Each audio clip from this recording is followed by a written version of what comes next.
beautiful people. Welcome to the Creatives Tarot, the YouTube channel that helps you supercharge your creativity and pursue your passions. My name is Melissa, and today we are doing a tarot deck review. I'm really excited about this. We're going to be reviewing this one right here, the Dream Decoder. Isn't it beautiful? I'm super excited about this. I can't wait to dig in. We'll be doing some full tarot reviews on Tarot Tuesday, but for this, I just wanted to show off this deck that I got, and I wanted to record this super fast because it was on sale at Target, and they may run out. So if you want to go to Target, see if you can find it, you can definitely do that. It's also on Amazon. It's only $15. So let's get into the actual review. Comes in this lovely box. I love that.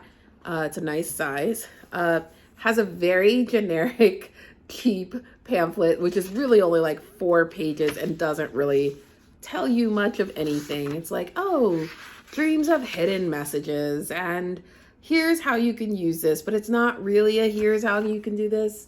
You can see for yourself the kinds of stuff that's in here.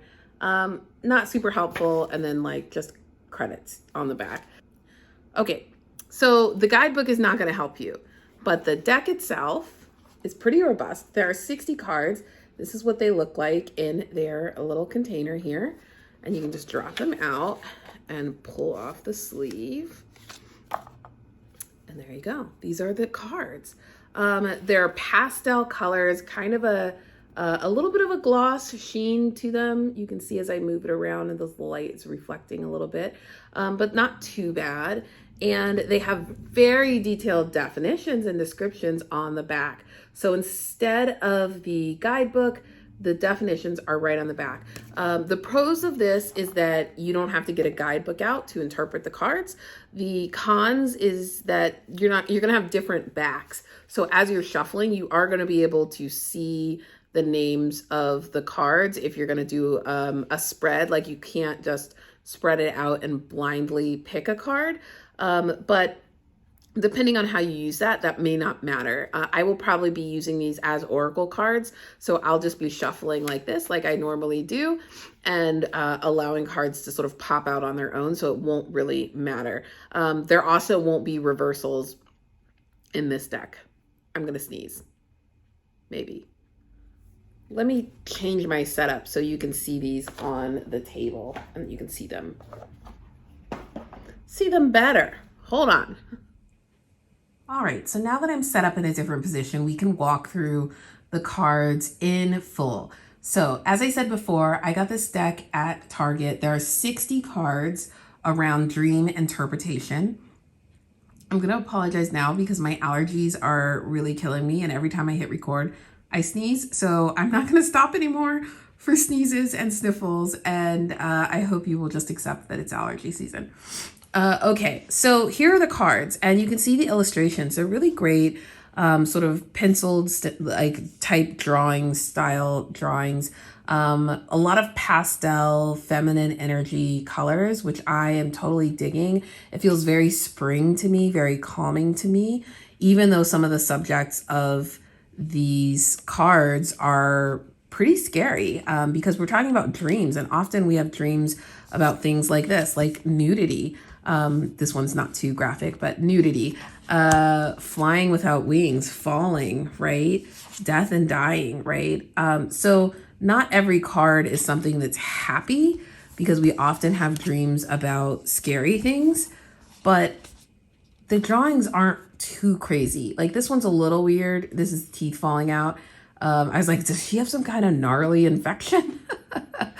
But anyway, so you can get a sense of the style. And like I said, all of these have a little indicator on them if they're a top 10 dream. So that's what we just kind of went through.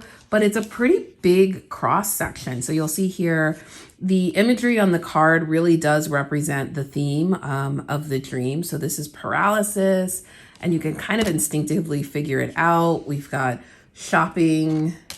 I believe this was transportation. Let's see. Yeah, moving forward. Numbers, dreaming about numbers, dreaming about people. Yes. Disaster. I think this was apocalypse. Yeah. And then I think this was study or knowledge or books, writing, and words. So you can see like a lot of these are pretty intuitive in terms of what the dreams, the illustrations, I mean, represent. Being in a maze, being lost, feeling trapped, stuck, nature, trees, mountains, gardens.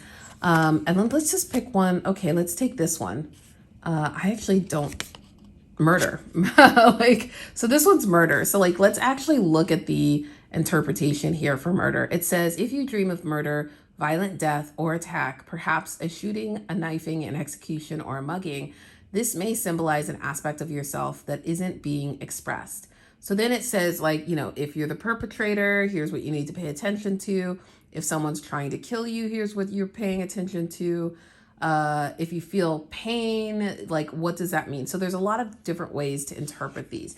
Now, I do have an active dream life and I sometimes dream journal. So this is helpful for me to actually pull out and go through and look at all of the symbols or themes that I recall in my dreams.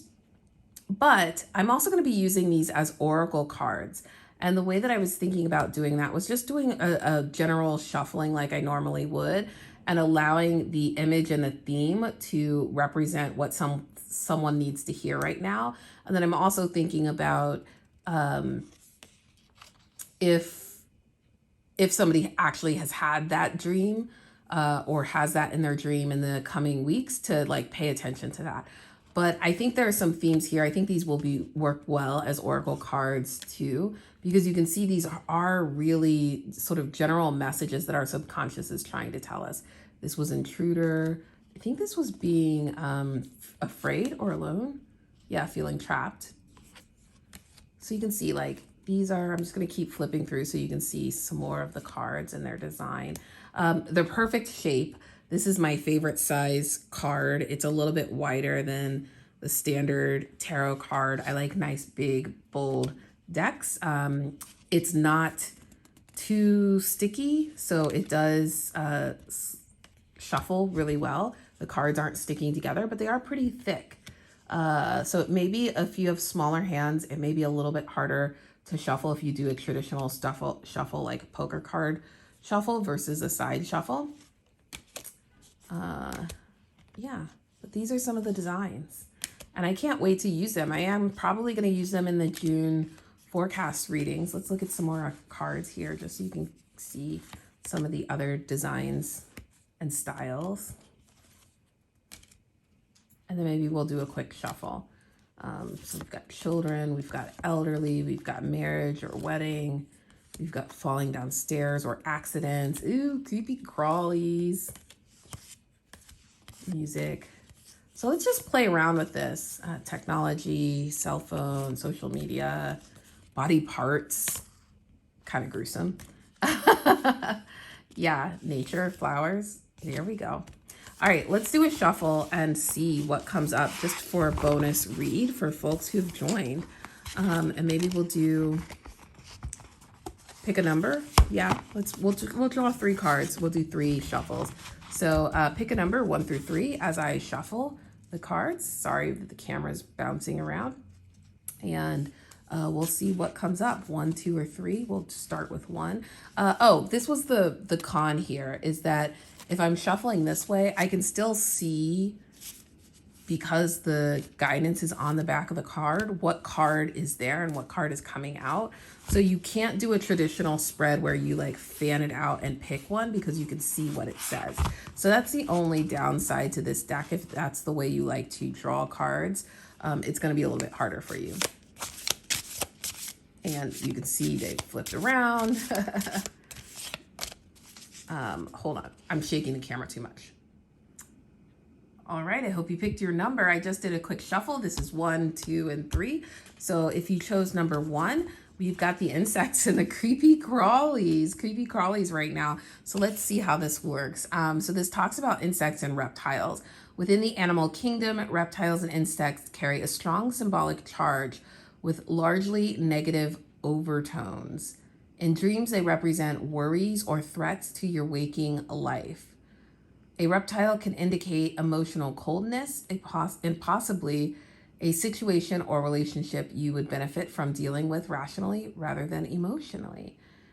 So there you go. So that's how I would read this if it came up in an oracle card. And it definitely makes you think about the coldness, the emotional situation. So it'd be interesting to see if I was using a traditional tarot deck, if we got any cards around the cups, like a, let's say, Four of Cups, which is apathy, or a Five of Cups, which is be sort of focusing on lost things. That's really interesting. Okay, group number 2, you got this one, which I think was technology or social media. Social media. So the message that you need to hear is online communication is an inescapable part of modern life. So it isn't surprising that many of us dream about Facebook, Instagram, YouTube, or the like, or communicating via messenger apps. In general, these kinds of dreams suggest a desire to expand your online network or to either reconnect with people from your past or seek out new horizons. So there you go. Reconnect with people from your past and seek out new horizons. You know what I'm thinking I might do in terms of using this deck as an oracle, because so many of these are situational, is I might go ahead and highlight the 1 or 2 phrases or themes that I want to call out when I'm doing readings, but then also allow people and clients to see the whole card. So if they actually are having that dream as well, they can see and use the full interpretation. So there you go. That is for group 2, this idea to reconnect, expand your online network, connect with people from your past, or expand your new horizons. My nails look gross. Okay. The last one here is, I think this was trapped. No, being lost. Being lost or losing something. So you can see this up close, like being in the center of a maze, not knowing how to get out. Dreams about being lost or trying and failing to find something or someone are obviously anxiety related. So group 3, it sounds like you're dealing with a little bit of extra anxiety. In waking life, you may be feeling confused or directionless, or that you don't fit in or aren't up to a task or situation. The dream prompts you to take an honest look at your life and identify what is causing those feelings. It also interesting to see, this is what I'm talking about. It talks about if you lose someone you know, like you're not lost, but somebody, you can't find somebody. If you're losing an item like keys or your phone, what does that mean? Right? And then abandonment, and what does that mean? So there's different interpretations of the theme on each card, which is quite nice. So there you have it. That's the deck. Again, this is the Dream Decoder deck. Comes in this beautiful box. It was about $16. I got it at Target, so your local Target may have it. If not, you can get it on Amazon. It was the exact same price. So you can buy it on Amazon if you're interested. I will definitely be using these in the June forecasts, and we'll see how it goes. But I hope you are doing well and enjoying the start to summer, and I will see you soon.